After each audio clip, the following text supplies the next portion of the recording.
in this talk, I'm going to outline ways in which we can try and encourage resilience to be increased in young people, given the fact that lack of resilience now seems to be a characteristic of a lot of young people in our society. We've done quite a lot of research into resilience and looking at various ways in which it can be boosted. And we particularly like an Australian program called Bounce Back, which is looking at how to encourage young people to be more resilient. So we've taken some messages from that and we've allied it with other things that we like.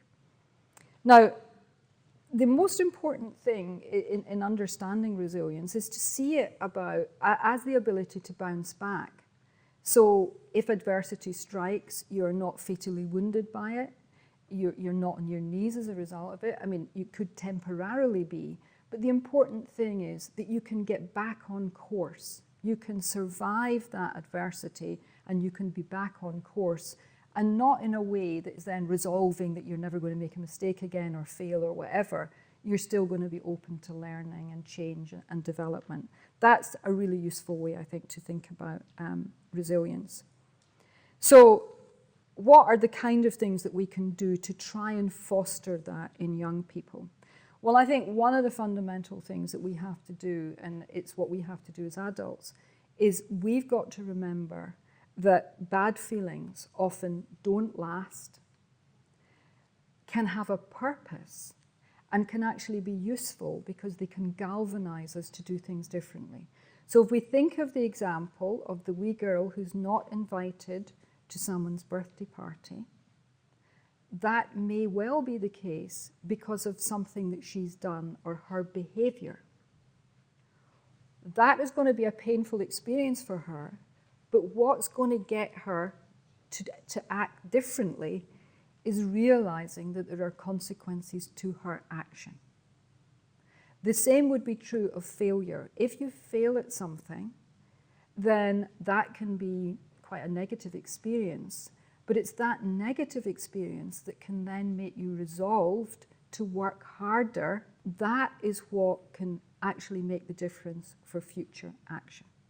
So it's really important we understand that bad feelings can be temporary and can have a purpose for us. A second thing that we can do is try to normalize bad experiences. Try to help young people see that everyone goes through difficulties in life. It's just life. You know, so you might have some phrases of life's not a bowl of cherries, or these kind of things, so that you're trying to communicate to people it's not the end of the world if they go through periods where there are setbacks and challenges. That is what life is like. A third thing we can do is try and encourage optimism. You can see optimism as whether you think the glass is half full or half empty, but a better way to think about it is what Professor Martin Seligman, who studied optimism, would talk about as explanatory style. It's about how we explain good and bad events. So do we see a bad event as something that's permanent and something that will pervade all aspects of our life? Or do we see it as temporary, as something that's solvable, that is containable, that yes, we've got a problem at school, but we've got a wonderful family? These are the kind of thinking styles that people who have a tendency to optimism to have. And optimism is really, really important. So it's a key aspect of resilience. Now, optimism is increasingly being seen as very, very important for people. When it comes to health, Seligman argues that it may account for as much as 7 years of life expectancy. That's actually more important than whether you smoke or not. That's how significant this is. That it's a key attribute for people who are involved in competitive sports and so on. The interesting thing about optimism is it partly about personality. Some people do seem to be born into the world more pessimistic or optimistic than others. But the other thing seems to be that we get a lot of our explanatory style in life from our mothers in particular. So, parents should be thinking here, what am I conveying to my children? when a bad thing happens, am I acting as if it's the end of the world, we're doomed, or am I acting as if this is not a pleasant experience that we're going through at the moment, but we'll come through it? Because these are the key things that we want to try and communicate to children. So what we're wanting to do then is encourage young people to believe that problems, adversity, setbacks can be temporary and are not all pervasive. So it's about keeping things in perspective. Humour is also a very good way of leavening a difficult situation, as long as it's not cruel humour, that you're actually putting people down or you're laughing at them.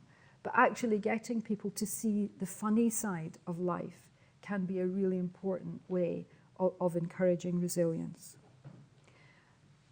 Another point is about encouraging young people to accept responsibility for their actions.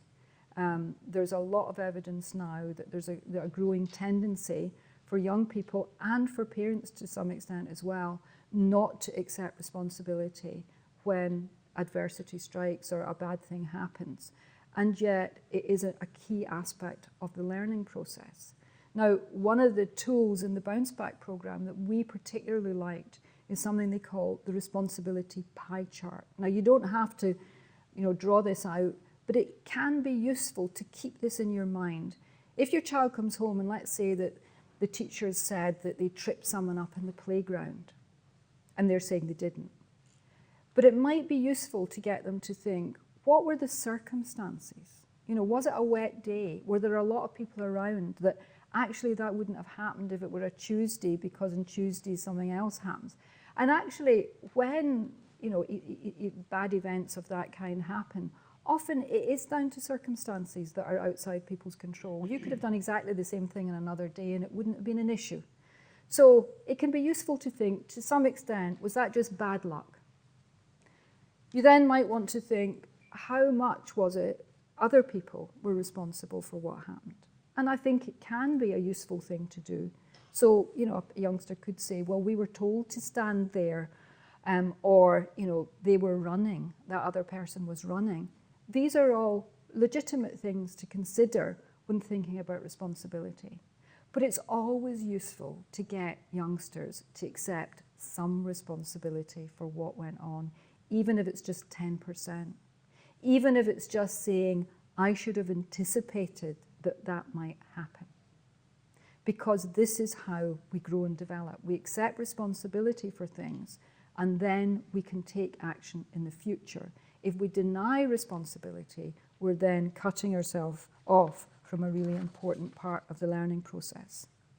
Another very simple thing that we can do to encourage resilience is when you're reading stories or you're discussing events, tease out from them the adversities.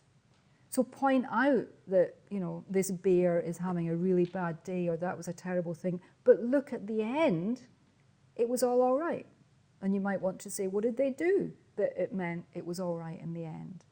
Tease out the learning from this. So reinforce this idea continually that bad things happen, that they are an inevitable part of life. When it comes to the learning process, point out to your children that learning can be frustrating, that it can be challenging, but actually that is also often part of why it's satisfying when you get there in the end, that it's worth persisting because you then get the benefit of the feeling of satisfaction. Provide support to young people as much as you can. Let them be aware that there are people who care about them. This, again, is a key aspect of resilience. People, we often think of the resilient individual as the lone individual, but it's not. People who are resilient are often resilient because they have strong sources of support. And obviously create a positive environment with positive relationships. Now, I really want to end on one other thing about responsibility. Because what I've been aware of over the years with parents, and I keep getting feedback from various professionals on this as well, is that what we're doing is we're doing far too much for our young people. We're not allowing them or we're not encouraging them to take responsibility for their lives. So let me give you an example that when I gave a talk recently, someone rushed out and said, I'm working with youth, young unemployed people, trying to get them into jobs, organising interviews, and this 18-year-old will then say, oh, I was late because my mother didn't get me up this morning. She didn't set the alarm clock, right? So that's an example of, why is this down to your mother doing it? You're 18, why are you not doing it yourself? I spoke to some outdoor educators recently, and they said, and I've heard this before from people working with young people, they would just say there is a growing number of kids who do not know how to change a bed. They've never put on a pillowcase. They've never done anything like this. They don't pack their own bag. So actually, if kit is lost, they don't know whether they had it or not because they don't know what was in their bag. Now, and the other thing is, that parents will then, they'll do all sorts of things. They'll do ironing and washing and tidy up rooms or nag on or whatever. Whereas I'm a great believer that you give young people much more responsibility for looking after themselves. I'm a mother of 2 sons, and I can remember at one point when my older boy was about 13 and he started to say, is that t-shirt not washed yet? And I'm the busy one and he's sitting, not doing very much, and I'm the one that should get his t-shirt ready for him. And so at that point I said, you're responsible for your washing. You know whether the t-shirt is ready or not ready, or whether you want it for whatever. I've got too much to do. And now he wasn't very happy at the prospect of doing this, and I did the same with his younger brother as he came up. And at one point they said to me, we're the only boys that have to do their own washing. But they thought it was right. And one of the reasons I was doing it is I was doing this for their future relationships. Because look at some of the surveys on friction between men and women and marital breakdown and so on, and a lot of it is about men expecting their partners or their wives to do everything for them. You're not doing anything that's positive for your son in bringing him up to believe that there's someone there that's going to look after him. I think it's a major, it's a major mistake I think we're making in life. Lots of parents will spend a lot of time arguing with their kids over things like what their room's like, and this child could be 16 or 17. On that one, I would say, close the door. That's their domain. Oh, but they'd be sleeping on a wet towel. Let them. How do you find out it's uncomfortable to sleep in a wet towel, or it's not a good thing to do? It's if you have to take responsibility for it. So I think that there is, I think it's part of this whole protecting people. It's about the indulgent parenting as well, that what's happening a lot of the time is that parents think it's just easier to do it rather than to set out the boundaries and give people responsibility. But if we see our job as bringing up resilient, responsible citizens who can look after themselves, it's really fundamental that we lay these foundations when kids are much younger.